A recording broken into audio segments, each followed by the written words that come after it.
حضرت زنیرہ کا نام بھی شامل ہے، کہہ دو سبحان اللہ۔ یہ ایک کنیزہ عورت تھی، ایک کافرہ کی عورت تھی، غلامی کی زندگی جیتی تھی، لیکن جب کلمہ توحید ان کے کانوں تک پہنچا تو دل کے دریچے کھل گئے اور حضور کی ذات پر وہ ایمان لے آئیں، اسلام لے آئیں، کلمہ پڑھ کر مسلمان ہو گئی، کہہ دو مسلمان ہو گئیں۔ جب مالکن کو پتا چلا تو اس نے پھر ظلم و تشدد کے دروازوں کو کھول دیا، صبح و شام ان کو مارتی، سزائیں دیتی، اتنا مارتی کہ جسم میں کوئی جگہ نہ رہتی کہ جہاں نشان موجود نہ ہوتا۔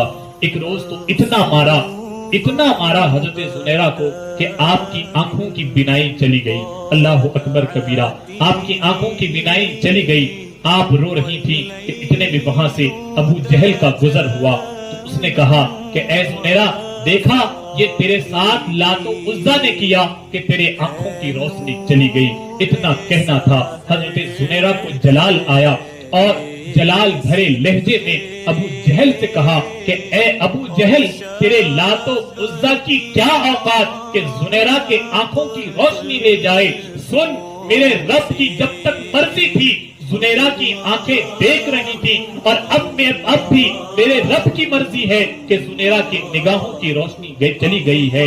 اور سن لے، اگر میرے رب نے چاہا تو انشاءاللہ ان آنکھوں کی روشنی وہ واپس بھی کر سکتا ہے۔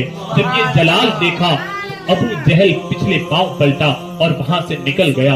حضرت زنیرہ اسی غم میں سو گئیں، آنکھیں لگ گئیں۔ جب صبح کو اٹھی تو کیا دیکھتی ہیں کہ حضرت زنیرہ کی آنکھوں کی روشنی پھر سے لوٹ آئی ہے۔ کہہ دو سبحان اللہ، پھر سے لوٹ آئی ہے۔